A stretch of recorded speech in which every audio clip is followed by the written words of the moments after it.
Quiero invitarles a leer la palabra del Señor y lo vamos a hacer en el en la epístola a los Filipenses. Vamos a ir ahí a Filipenses, si me hace favor de ir al capítulo 3 y vamos a considerar la palabra del Señor que nos dice ahí, capítulo 3. Cuando usted lo tenga, me hace saber de la manera que usted lo acostumbre a hacer.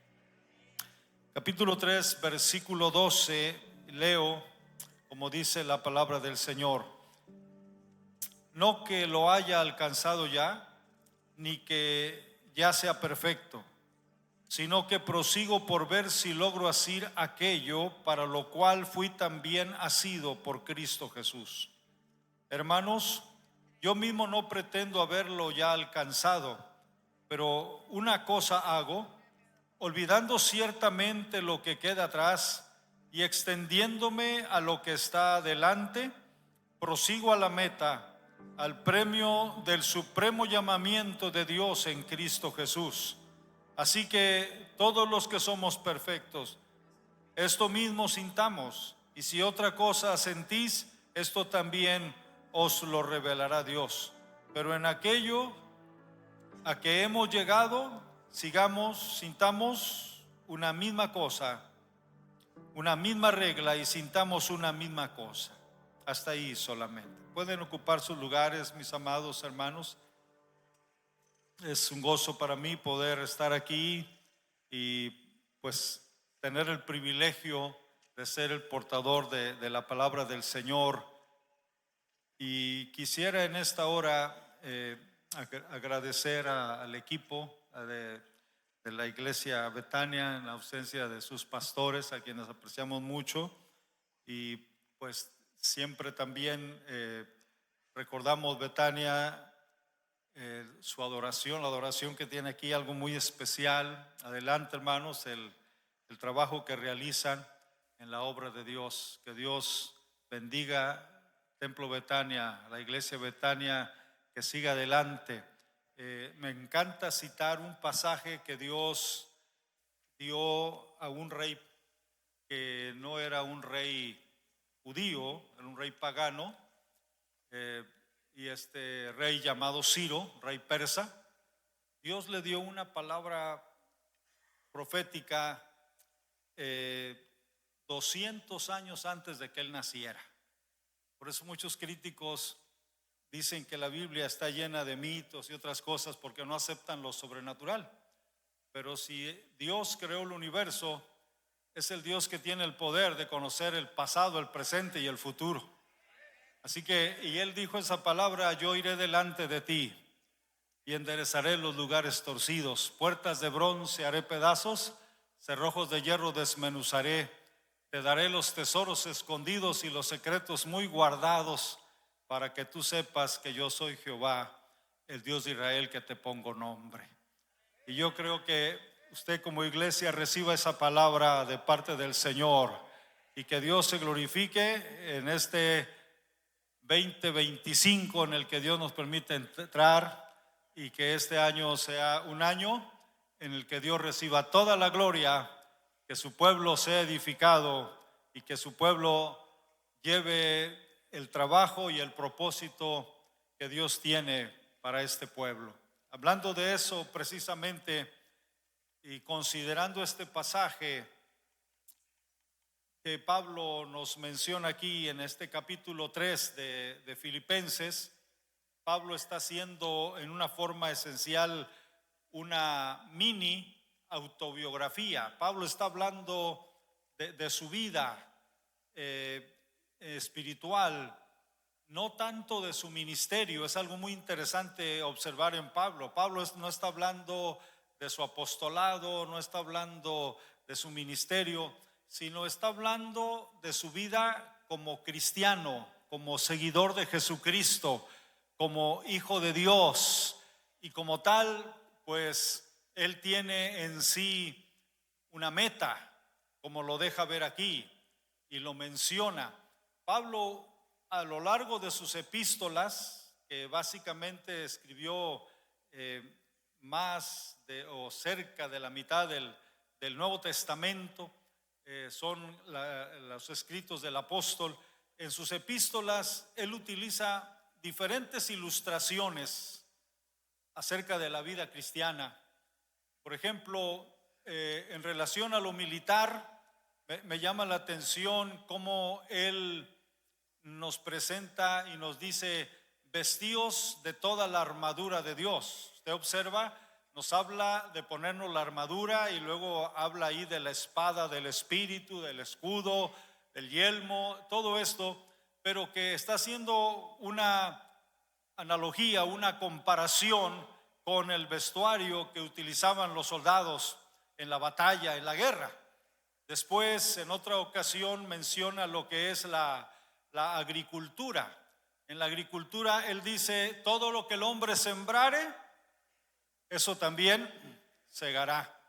Y más adelante, en otro escrito, dice que la arquitectura también lo utiliza como una metáfora cuando dice que somos templo del Dios viviente, somos templo del Espíritu Santo. Note las metáforas que él va utilizando. Es muy rico en estas metáforas. Y luego la que se refiere aquí, en la que hemos leído, está prácticamente dentro de lo que es el atletismo, es decir, los deportes. Prácticamente se considera que está hablando aquí de una carrera, y está hablando de la carrera porque habla de una meta. Quienes se ven prácticamente envueltos en una carrera, pues esencialmente están corriendo hacia una meta. Por eso dice la palabra del Señor: corramos con paciencia la carrera que nos está propuesta por delante, puesto los ojos en Jesús, el autor y consumador de nuestra fe. Así que en esta carrera cristiana nosotros somos llamados para alcanzar el propósito de Dios. Yo por eso le llamo a esta reflexión avanzando hacia la meta, porque cada año que llegue, mientras Dios nos permita la vida y la salud, estar en este mundo, tenemos que estar avanzando hacia la meta que Dios nos ha propuesto delante de nosotros. La meta para el apóstol Pablo, por supuesto, lo llega a decir aquí. Está hablando básicamente de Jesucristo, que es la meta que él tiene propuesta. Dice en el versículo 14: prosigo a la meta, al premio del supremo llamamiento de Dios en Cristo Jesús. Jesús era su meta, y llega a decir: hasta que todos lleguemos a la estatura del varón perfecto, o sea, a Jesucristo. Nunca debiéramos de perder esa meta. Aún la meta de Dios para nosotros está en su Hijo Jesucristo. Lo dice Romanos en el capítulo 8, cuando menciona y dice: a los que predestinó, a estos también llamó, para que fueran hechos conforme a la imagen de su Hijo Jesucristo. La meta de Dios el Padre para cada cristiano es que nos parezcamos a Cristo Jesús. Es una meta de vida, es una meta que tenemos durante toda la vida: estar creciendo a la estatura del varón perfecto. En 2 de Corintios, en el capítulo 3, en el verso 18, la palabra del Señor nos dice que somos transformados de gloria en gloria, como por la misma imagen, a la misma imagen como por el Espíritu de Dios. En otras palabras, el Espíritu Santo nos va transformando a través del paso del tiempo hasta configurarnos a la imagen de su Hijo Jesucristo. Y en relación a esa meta es que Pablo llega a decir: no que ya lo haya alcanzado todo. Y si el apóstol Pablo llegó a decir que no lo ha alcanzado todo, siempre me pregunto dónde nos deja a nosotros, si él no lo ha alcanzado todo. Bueno, es que en realidad nunca llegaremos en esta vida alcanzar la imagen completa de Jesucristo en nuestra vida. Pero un día dice la palabra del Señor que seremos como Él es, porque le veremos tal y como Él es. Esa es la meta nuestra como cristianos. La meta no es el que nos comparemos unos con otros. La meta es que nos comparemos con Cristo Jesús. Como cuando el niño es llevado con el médico y vemos su estatura, cuánto ha crecido, para ver que esté sano en su desarrollo. La vida del cristiano debe medirse a la estatura de Cristo Jesús para ver cuánto estamos creciendo en el paso de los años. Y es precisamente el enfoque que aquí queremos dejar o queremos presentar, porque Pablo, al presentarnos su experiencia, al darnos esa mini autobiografía que él está hablando de su vida espiritual, nos está dando algunas pautas o principios para que nosotros podamos avanzar y para que nosotros podamos crecer a la imagen de nuestro Señor Jesucristo. Y una de estas primeras que Pablo señala está ahí en el versículo 12 que hemos estado leyendo, que ya leímos aquí. Lo vuelvo a leer solamente para recalcar. En el versículo 12 dice: no que lo haya alcanzado ya, ni que ya sea perfecto. Lo dejo ahí, pero mire esa frase: no que lo haya alcanzado ya. Pablo mismo se considera que todavía está en proceso de perfeccionamiento. Lo primero que podemos observar es que Pablo no era un perfeccionista.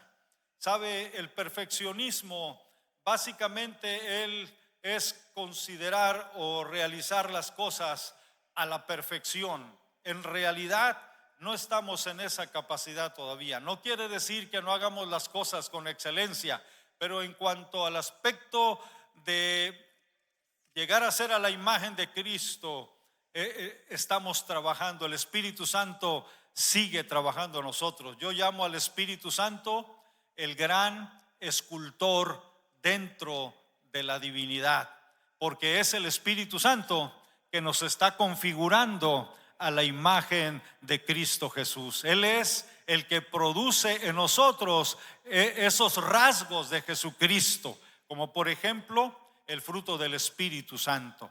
El fruto del Espíritu es amor, gozo, paz, benignidad, bondad, fe, mansedumbre, templanza, paciencia. Cuando nosotros ponemos el nombre de Cristo, no tenemos ningún problema y podemos decir: Jesucristo es amor, gozo, benignidad, bondad, fe, mansedumbre, templanza, paciencia. Pero ahora ponga su nombre y yo pongo el mío y diga: yo fulano de tal soy amor, gozo, benignidad, bondad, fe, mansedumbre, templanza, paciencia. Y muchos protestamos y decimos: bueno, eso está muy inalcanzable para mí. Pues es para nosotros que se da eso. Y esa es la vida de Jesucristo. Y es el fruto de la vida de Cristo que debe reflejarse en la vida de todos y cada uno de los que somos seguidores de Jesucristo. Y esa es la obra que el Espíritu Santo está realizando en nosotros. Por eso allá también en Efesios, cuando nosotros vemos que se llega a decir por el capítulo 5, en cuanto a la pasada manera de vivir, despojados del viejo hombre que está viciado conforme a los deseos engañosos. Y está hablando: el que hurtaba, no hurte más, sino trabaje con sus manos para compartir con el que tiene necesidad. Airaos, pero no pequéis. Ninguna palabra corrompida salga de vuestra boca. Y menciona tantas otras características, porque muchas veces podemos decir: tengo 30 años de ser cristiano, pero todavía está la gritería y todavía la maledicencia y todavía las palabras que no honran a Dios y todavía está el que vengo a usurpar los derechos ajenos. En otras palabras, aunque tengo 30 años de cristiano, no he avanzado. Pues Pablo nos está diciendo aquí que tenemos que avanzar hacia la meta, Cristo en nosotros, para la gloria y la honra del nombre de nuestro Dios. Es en esa perspectiva, y lo primero que Pablo señala aquí es: tenemos que reconocer nuestras limitaciones. Es lo que nos está diciendo. Para empezar a avanzar, dijo Jesús: los sanos no tienen necesidad de médico, sino los enfermos. No he venido a llamar a justos, sino a pecadores al arrepentimiento. Cuando nos sentimos que no necesitamos más, cuando nos sentimos autosatisfechos, que nos sentimos que prácticamente estamos cómodos, pues ya no hay por qué avanzar ni por qué crecer. Pero Pablo lo que está diciendo aquí: no estoy satisfecho como estoy hasta ahora. No me siento contento hasta donde he avanzado. Todavía me falta por seguir adelante. Ese es el llamado que Pablo está haciendo aquí. No te quedes de una manera complacida hasta donde has llegado. Todavía no hemos llegado a la meta. Por eso prosigamos adelante en el nombre de Jesús para alcanzar esa meta. El perfeccionismo tiene ese problema. El perfeccionismo tiene un doble problema. Por ese lado está esa autosatisfacción en el que nos sentimos muy cómodos y nos pasa, como dice el mismo texto sagrado, que es que como el ave que revolotea su nidada. ¿Sabe? Estos pajaritos o estos aguiluchos que están tan cómodos en el nido, y entonces viene el ave madre y les trae de comer y les da comer en el mismo pico. Prácticamente están bastante cómodos. Llega un momento en que estos pajaritos empiezan a crecer, pero ellos siguen muy cómodos. Cuando dice que revolotea su nidada, lo que hace el águila es que ya no les pone algo que esté acolchonadito, ya las varas empiezan a picar, y aparte de eso los saca del nido y los avienta afuera.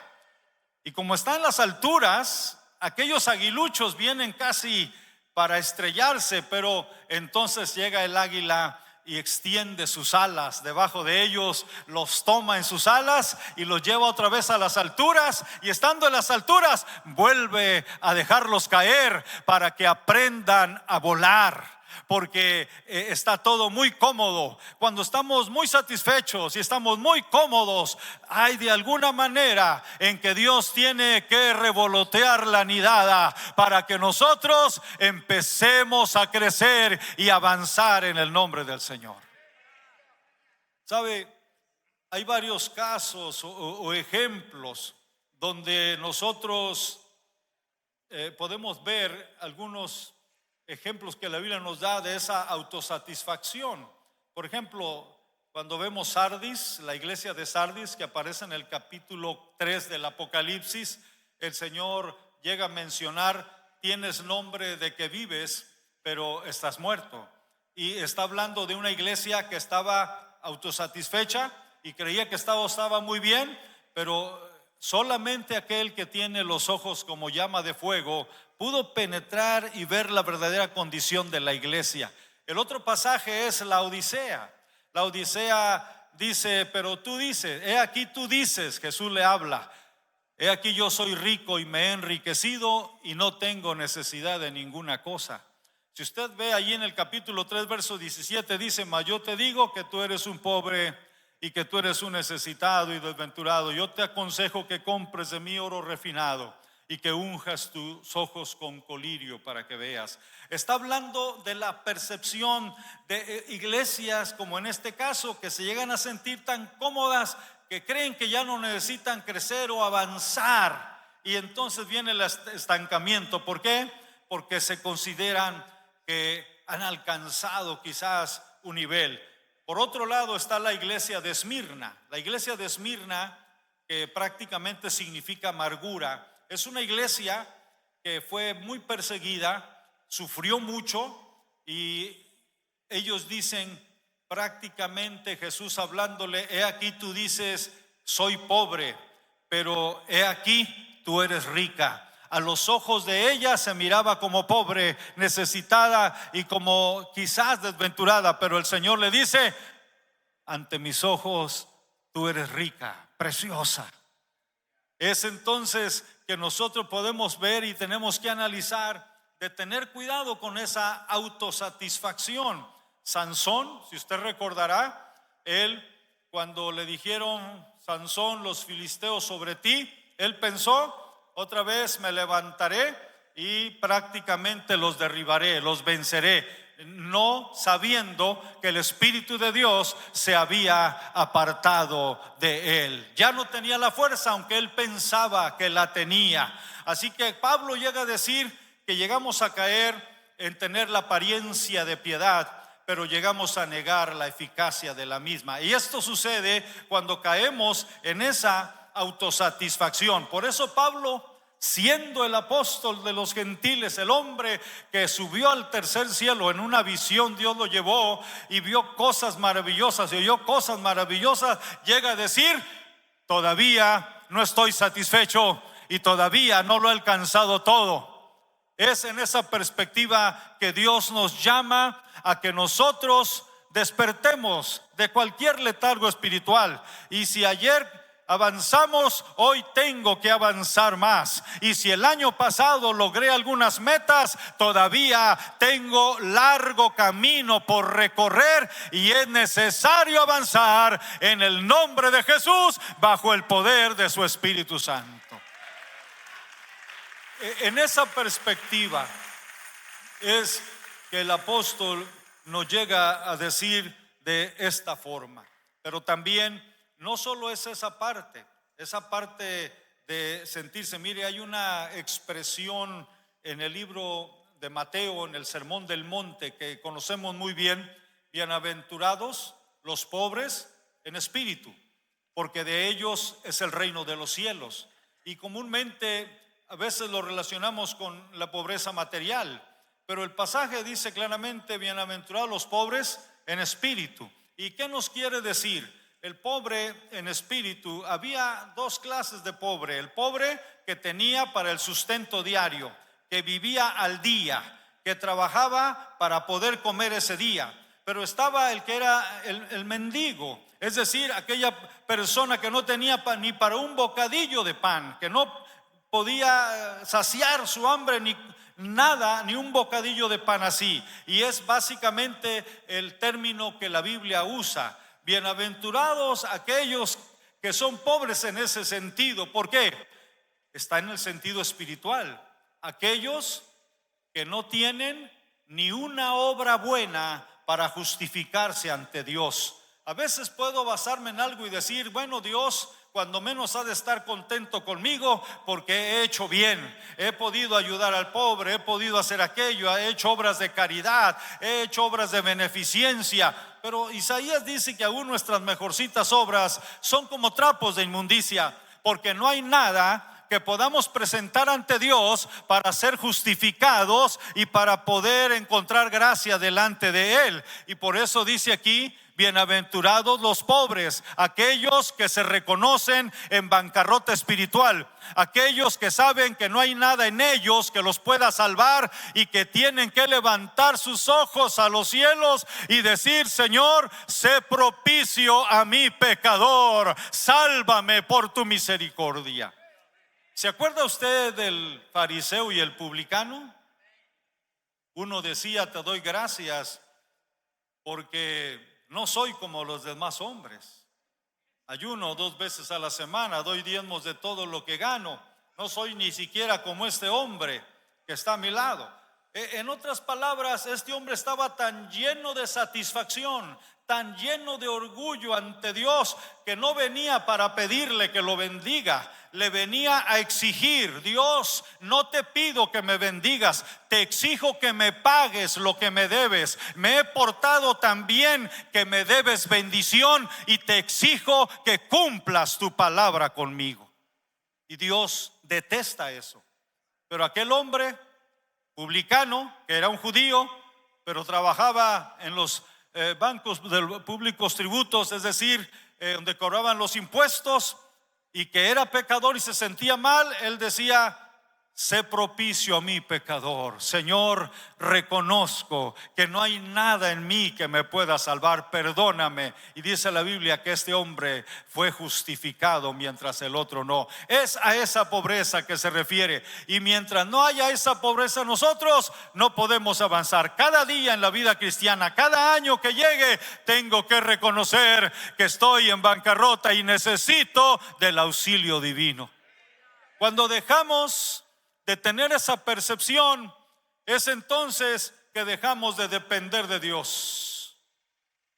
Si usted nota a cada siervo de Dios en la Biblia, hombres, siervos o siervas de Dios, usted encontrará una característica de estos tremendos siervos. Llámese Isaías, llámese Jeremías, llámese Saulo o Pablo, o llámese Pedro, y aún nuestro Señor Jesucristo. Jesucristo no dio un paso sin la dependencia del Espíritu Santo, sin la dependencia de Dios. Aún lo que hablaba, dijo que no lo hablaba de sí mismo, sino lo que oía decir al Padre, eso es lo que hablaba. A donde el Espíritu lo llevaba, allí iba Jesús. El Espíritu prácticamente fue quien guió la vida de nuestro Señor Jesucristo en todo sentido. Aún en el ministerio, Él echaba fuera a los demonios por el Espíritu de Dios. Él sanaba a los enfermos en el poder del Espíritu Santo. El Espíritu Santo se manifestó en Él poderosamente. Y aún en la hora más crítica de Jesús, Él dijo: si es posible que pase de mí esta copa, pero que no se haga como yo quiero, sino conforme tu voluntad. El Hijo se sometió, y por eso dice la Biblia: he aquí, en el rollo del libro está escrito de mí, el hacer tu voluntad, Dios mío, me ha agradado. Él vino para hacer la voluntad de Dios y la hizo a perfección. Todo lo opuesto a Adán. Adán fue que rompió esa voluntad, quebrantó la voluntad de Dios, lo desobedeció y prácticamente hizo una traición. Pero el postrer Adán vivió una vida tan sumisa que pudo ir a la cruz del Calvario, y su sangre valió ante el Padre Celestial para pagar nuestra deuda, y por eso hoy somos salvos por esa obediencia del postrer Adán. Es en esa perspectiva que la Biblia nos está hablando. Cuando Pablo dice: iniciamos prácticamente en la vida cristiana y continuamos a lo largo de ella, y mientras estemos en esta vida necesitamos depender de Dios, y por eso nunca podemos estar satisfechos. Cada vez yo tengo que avanzar. Mire, la Biblia nos habla de que Dios siempre demanda cambio en nosotros. Siempre habla de que debemos estar cambiando constantemente, avanzando, como el niño que va avanzando y creciendo. Pero cuando usted piensa en Dios, ahí está la diferencia. Dios no cambia. ¿Y sabe por qué Dios no cambia? Porque Dios es el ser perfecto. Si Dios cambiara, no estaría completo. Si Dios cambiara, no sería Dios. Si Dios cambiara, quiere decir que le falta. Pero Dios no es más poderoso hoy que ayer, ni es más santo hoy que mañana. Él es por la eternidad el mismo, ayer, hoy y por todos los siglos. Por eso Dios es Dios solamente, pero nosotros estamos en proceso de cambio. Por eso es que debemos avanzar hasta la estatura del varón perfecto, rumbo a la meta. Vamos hacia la meta. Pero hay otra característica más que Pablo nos da en su experiencia, y es prácticamente la vida de devoción. Devoción es cuando se concentra solamente en algo, en una sola cosa. Me encanta lo que dice Pablo, véalo conmigo, allí en el capítulo mismo, en el capítulo 3, y dice en el verso 13: hermanos, yo mismo no pretendo haberlo alcanzado. Pero ¿qué dice? Pero una cosa hago. Dígalo conmigo. Una cosa hago. Una cosa hago. Esto es sumamente interesante porque esa palabra es muy célebre e importante en algunos pasajes de la Biblia. Por ejemplo, al joven rico, aquel joven rico que le preguntó a Jesús: Señor, ¿qué bien haré para heredar la vida eterna? Y Jesús le dijo: ¿sabes los mandamientos? Y él dijo: todos los he guardado desde mi juventud. Imagínense, los 10 mandamientos, que es lo más difícil, todos los he guardado desde mi juventud. Por supuesto que no era cierto, pero Jesús, sin contradecir, nomás le dijo: bueno, una cosa te falta. Lo que Pablo está diciendo, una cosa hago. Una cosa te falta. Ve y vende todo lo que tienes y repártelo entre los pobres, y tú ve y anuncia el reino de Dios. Ven y sígueme. Y se fue triste porque tenía muchas posesiones. Pero en sí, ¿qué es lo que está queriendo Jesús decirle? La Biblia nos dice que los 10 mandamientos se resumen en 2. Si usted analiza las 2 tablas de la ley, los primeros 5 mandamientos, cuando dice: no tendrás dioses ajenos delante de mí, no te harás imagen, no tomarás el nombre de Dios en vano, acuérdate del día de reposo para santificarlo, y honra a tu padre y a tu madre. Fíjese que está en relación a Dios. Cuando dice: no tendrás dioses ajenos delante de mí, Dios debe ser honrado en su persona. Cuando dice: no te harás imagen, Dios debe ser honrado en su culto. Cuando llega a decir: no tomarás el nombre de Dios en vano, Dios debe ser honrado en su nombre. Cuando llega a decir: acuérdate del día de reposo, Dios debe ser honrado en su día. Guarda ese día que es sagrado. Cuando Dios dice: honra a tu padre y a tu madre, Dios debe ser honrado en sus representantes, que son los padres para los hijos. Y entonces es Jesús que viene y dice: el primero y más grande mandamiento es: amarás al Señor tu Dios con todo tu corazón, con toda tu alma, con todas tus fuerzas, con toda tu mente, que tiene referencia con la primera tabla que acabo de mencionar. Y luego dice: y a tu prójimo, que es la siguiente tabla: no matarás, no hurtarás, no cometerás adulterio, no dirás falso testimonio y no codiciarás, en relación al hombre, al prójimo. Entonces, ¿en qué se resume la ley que este joven decía que había guardado? Pues se resume en amar a Dios y en amar al prójimo. Ahí se resume toda la ley. Si tú amas a Dios, no tendrás dioses ajenos. Si tú amas a Dios, no te harás imagen. Si tú amas a Dios, honrarás su nombre. Si tú amas a Dios, guardarás el día de reposo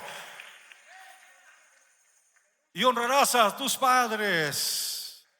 Pero si amas al prójimo, no vas a traicionarlo tomando la mujer de tu prójimo, no lo vas a robar, no vas a decir falso testimonio contra él. Ahí se resume. Y este joven se fue triste porque realmente no amaba a Dios más que las posesiones. Eran las posesiones las que llenaban su corazón. Pero aquí está diciendo el apóstol Pablo: una cosa, dice aquí, hago. Y lo que Jesús está diciéndole al joven: esa cosa te falta. Ama a Dios sobre todas las cosas. Que este nuevo año podamos hacer una auscultación en nuestro interior y poder analizar: ¿realmente es Dios el centro de mi vida? ¿Realmente Dios no es una religión? ¿Es realmente la persona, el ser de Dios, lo esencial en mi corazón?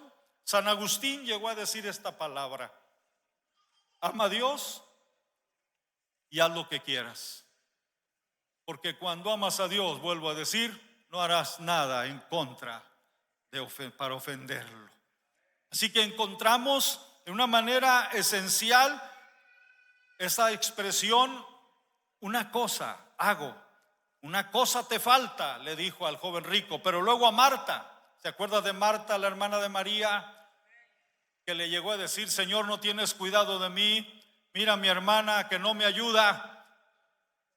Y le dijo Jesús: Marta, Marta, afanada estás, pero una cosa te era necesaria, y María ha escogido la mejor parte. Una cosa te era necesaria. Jesús está presente y tú estás ocupada.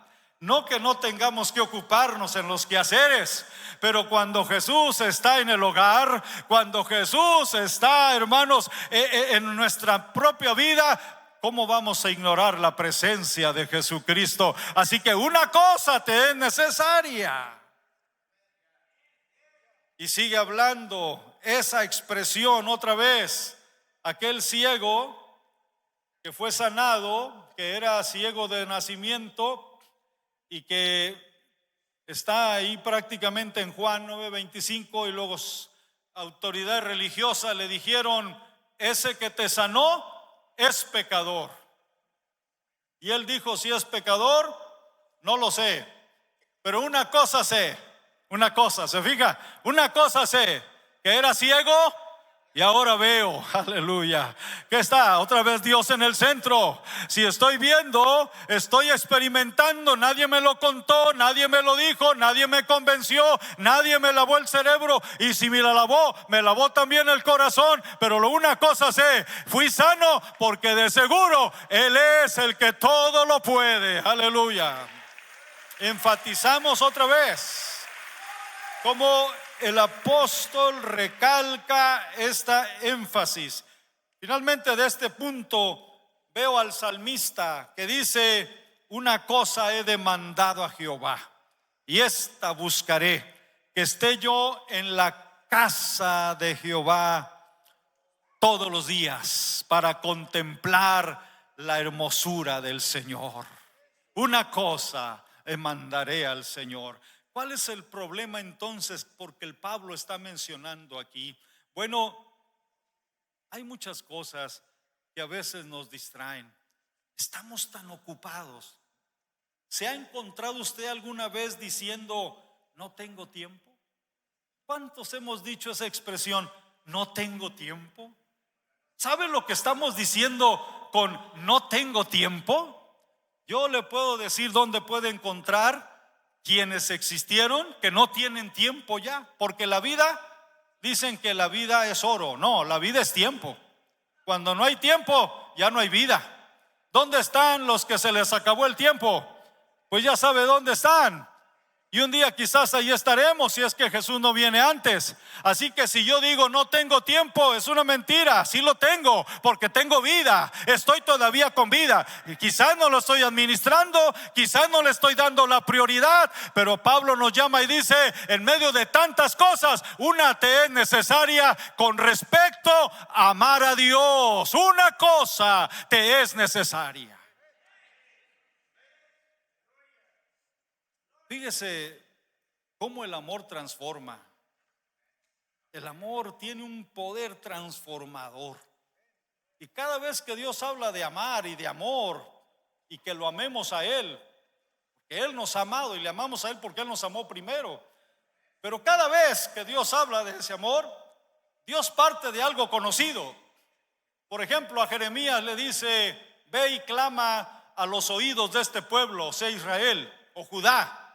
Me he acordado del amor de recién casados cuando andabas en pos de mí en tierra no sembrada. Eso le dijo Jeremías de parte de Dios al pueblo. Israel, me he acordado de ti, del amor de recién casados, porque Dios se presenta como marido, Israel como la esposa. Israel, recuerdo cuando estábamos recién casados y estabas conmigo en tierra no sembrada, en el desierto. ¿Se acuerda de ese amor? Usted cuando se enamoró, una cosa nada más ocupaba su mente y su tiempo. Tenía trabajo, estaba cansado, tenía otras actividades, pero una cosa no podía pasarse por alto: el amor cambia y el amor transforma. Es importante entonces ver cuando Pablo dice: una cosa hago, y está diciendo: lo primero, olvido lo que queda atrás y me extiendo hacia lo que está delante. En otras palabras, olvido lo que queda atrás. ¿Qué es lo que Pablo dejaba atrás? Pablo dejaba tanto sus éxitos como sus fracasos. Él dijo que era hebreo de hebreos en cuanto a la ley irreprensible, era de la tribu de Benjamín y fue circuncidado al 8º día, y todo eso era un orgullo, eran sus credenciales que le daban como los títulos que nos dan orgullo y una satisfacción. Pero cuando conoció a Jesucristo, aquello se opacó cuando la luz de Cristo vino a él. Y aquello que parecía brillante quedó opacado por la gloria de Cristo. Y él dice: olvido lo que queda atrás, olvido mis fracasos. Hay cosas que no podemos cambiar en el pasado. Hay cosas que nos avergüenzan del pasado. Hay cosas básicamente que quisiéramos poder cambiarlo, pero ya no podemos. Pero la palabra del Señor nos dice en el apóstol: una cosa hago, olvido lo que queda atrás. ¿Por qué? Porque aunque yo no puedo cambiar el pasado, Dios ha sepultado ese pasado y no puede influir más en tu vida. Es lo que quiere decir. No es que Dios no se acuerde, no es que Dios no tenga memoria, pero quiere decir: ya no van a influir en mi concepto en relación a ti, porque ya no te veo más en esa condición. Aleluya. Ahora el pasado ha sido perdonado y todos nuestros pecados sepultados. Somos nuevas criaturas. Y podemos decir, como Zig Ziglar: con un pasado perdonado y un futuro asegurado, no hay nada que me pueda espantar en el presente.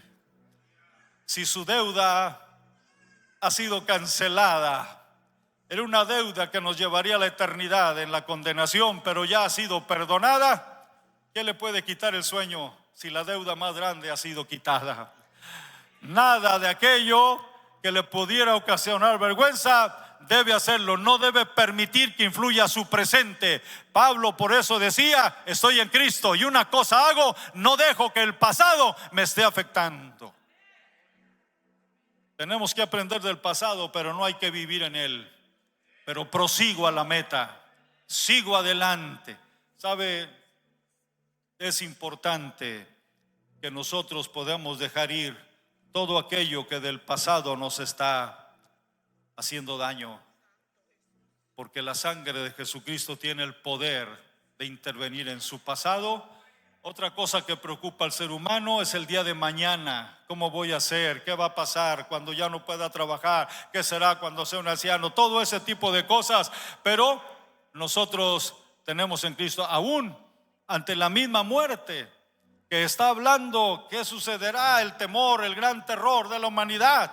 Bueno, Cristo Jesús sacó a la luz la vida y la inmortalidad. Por eso Pablo decía: estoy libre y puedo seguir adelante, porque Cristo ha tratado con mi pasado y me da una esperanza por el futuro.